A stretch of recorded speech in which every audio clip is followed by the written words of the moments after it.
પ્રેમ વંદન, જય શ્રી કૃષ્ણ, વાસુદેવ સર્વમ.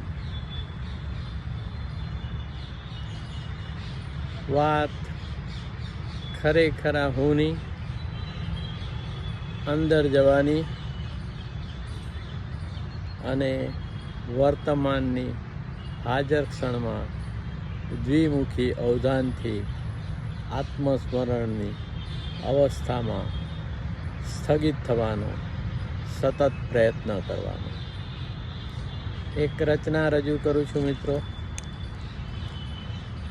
કે ખરેખરો હું બેઠો છે અંદર, ખરેખરો હું બેઠો છે અંદર, ખરેખરો હું હેઠો છે અંદર. તો ખરેખરો હું એટલે આત્મા,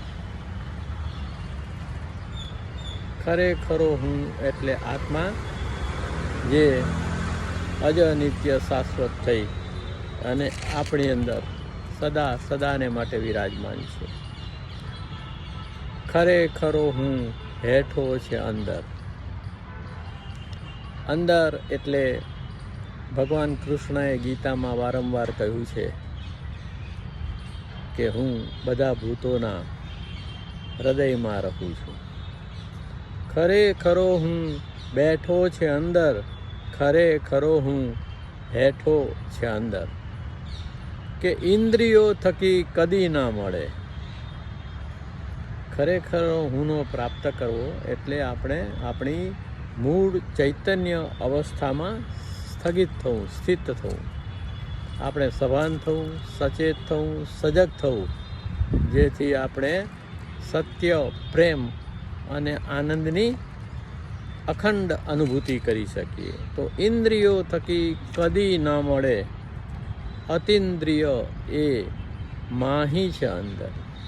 તો આત્મા છે એ અતિન્દ્રિય છે, ચેતના છે એ કામગીરી નથી. એટલે મન, બુદ્ધિ, ચિત્ત, અહંકાર કે કર્ણો થકી પ્રાપ્ય અવસ્થા નથી. એ તો આપોઆપ જ ઘટે છે. તો ઇન્દ્રિયો થકી કદી ના મળે. અતિન્દ્રિય એ માહી છે મંદર. તો એ મંદિર તો અંદર છે. ખરેખરો હું બેઠો છે અંદર, ખરેખરો હું હેઠો છે અંદર.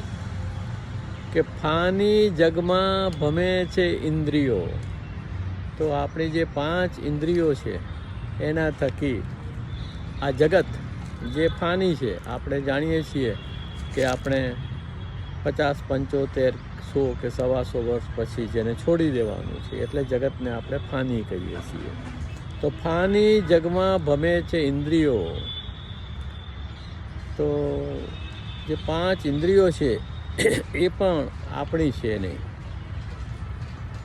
ગીતામાં ભગવાન કૃષ્ણ કહે છે કે મન થકી પંચેન્દ્રિયોને આપણે આ જડ પ્રકૃતિમાંથી ખેંચી અને આપણે એને ભોગવી રહ્યા છીએ.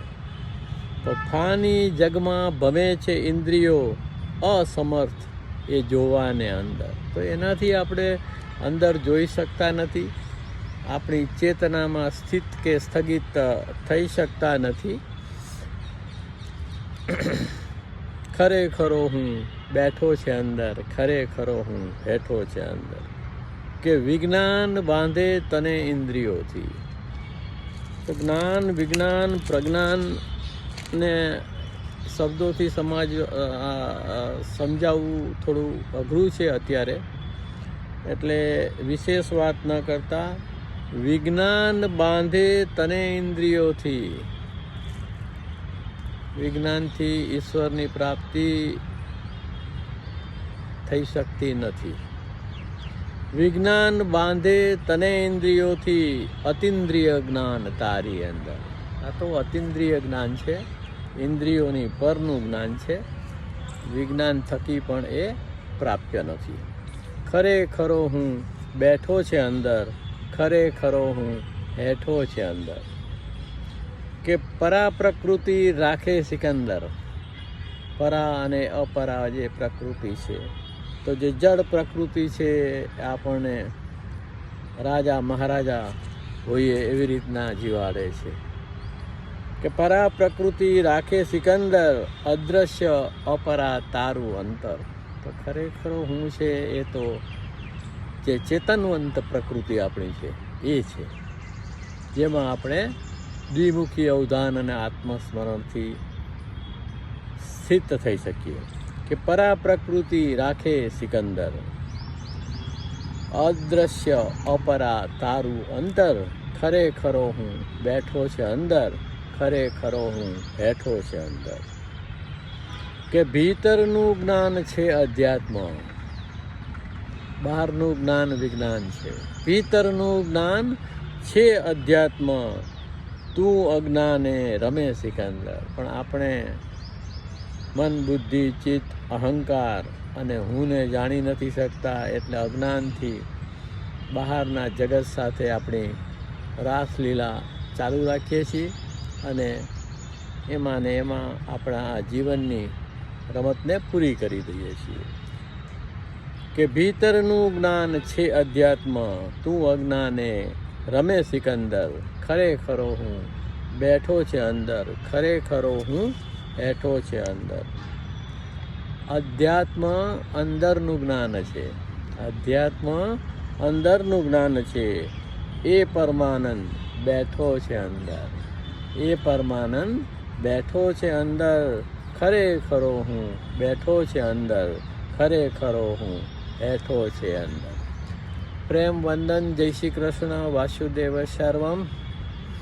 તો જ્ઞાન વિજ્ઞાન પ્રજ્ઞાનની વાતો આ નાનકડી રચનામાં કરી છે, પણ અંતે તો હેમનું હેમ થવા એક જ કાયમી ઉપચાર છે, આત્મસ્મરણ, આત્મસ્મરણ, આત્મસ્મરણ.